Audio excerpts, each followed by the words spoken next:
Se você não dominar os custos, meu querido, não vai adiantar de nada estourar o faturamento. Vamos lá, de onde que vem o lucro de um negócio? Né? A gente tem que entender que o lucro, que é o que a gente busca geralmente no negócio, é o que vai trazer saúde financeira, é a diferença entre o faturamento que você tem, ou seja, a grana que entrou das vendas, e o que você teve de custos e despesas, o que saiu do caixa do seu negócio. A gente tem que entender que o lucro vai vir dessa diferença, pura e simplesmente.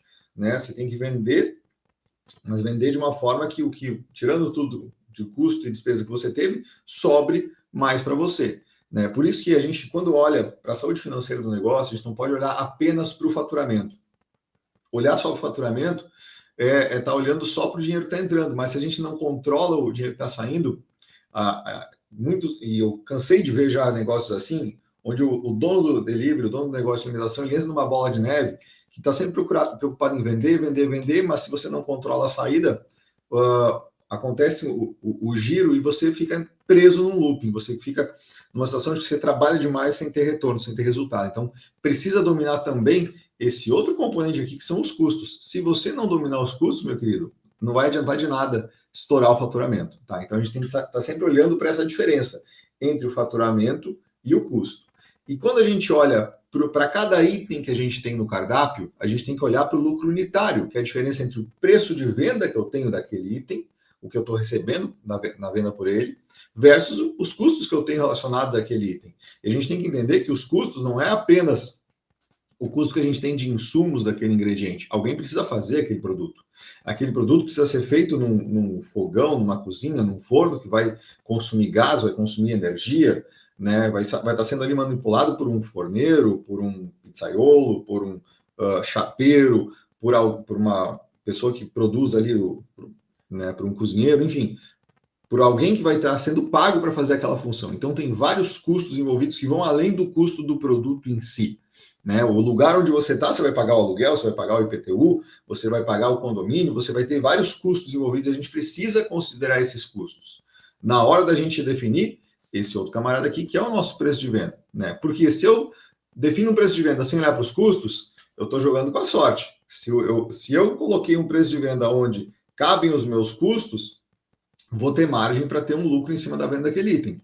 Se eu precifiquei só olhando para o mercado onde eu estou inserido, eu vou torcer para a galera que está nesse mercado comigo tenha olhado para os seus custos, esteja tendo lucro, né? Porque muitas vezes a galera entra no mercado e vê, cara, não, eu quero bater de frente com a concorrência, vou trabalhar com um preço mais baixo. Só que daqui a pouco os seus concorrentes principais não fizeram conta nenhuma, estão ali na loucura, vendendo sem ter nada de lucro, e você só vai ser mais um dessa multidão. Então tem que ter muito cuidado, precisa fazer as contas, precisa olhar para esses números para que você consiga ter lucro em cima dos itens que você tem aí dentro do seu cardápio, os itens que você está vendendo aí no seu restaurante, no seu delivery, no seu negócio de alimentação.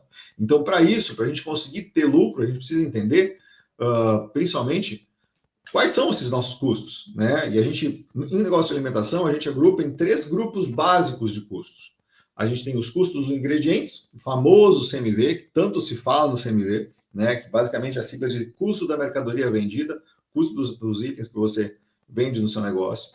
Os custos variáveis, que são muito importantes, ainda mais numa era onde a gente está cada vez com marketplaces buscando mais espaço, uma era onde os impostos eles são bem representativos, então os custos variáveis eles são importantes sim, a gente precisa considerar eles na conta, né? A gente tem algumas certezas na vida, né? Todo mundo sabe que um dia a gente vai morrer, mas outra coisa que a gente sabe é que um dia a gente vai ter que pagar imposto. Então, a gente precisa considerar esses impostos também. É um custo variável bem importante. Quanto mais você fatura, mais você paga de imposto, mas vai ser sempre um percentual ali em cima disso. E a venda no marketplace ela é importante, ela é representativa, a gente precisa considerar.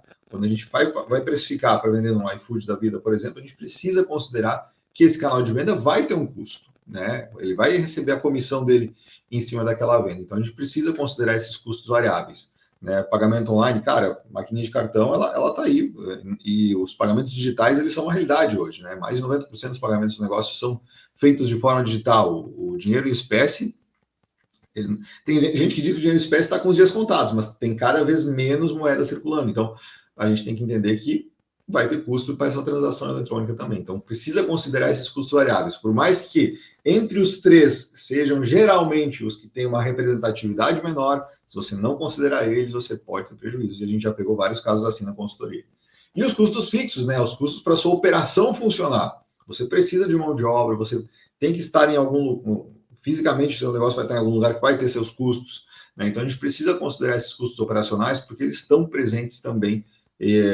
Cara, o aluguel, independente de você ter vendido ali 20 mil marmitas no mês ou ter vendido 1.000 marmitas no mês, você vai ter que pagar o aluguel para o dono do ponto, né? E assim, não espere que o dono do ponto vai te fazer um desconto porque você vendeu menos esse mês. Cara, aquele custo ele é fixo, ele está ali, ele está presente e você vai ter que pagar, né? A mão de obra, você vai ter que pagar o salário da galera no quinto dia útil, chova ou faça sol, venda bem ou venda mal. Então, esses custos, você precisa conhecer eles, você precisa dominar eles para saber exatamente quais são as ações que você precisa executar no seu negócio. Porque se você não conhece os seus custos, o lucro vai embora, né? O lucro ele desaparece.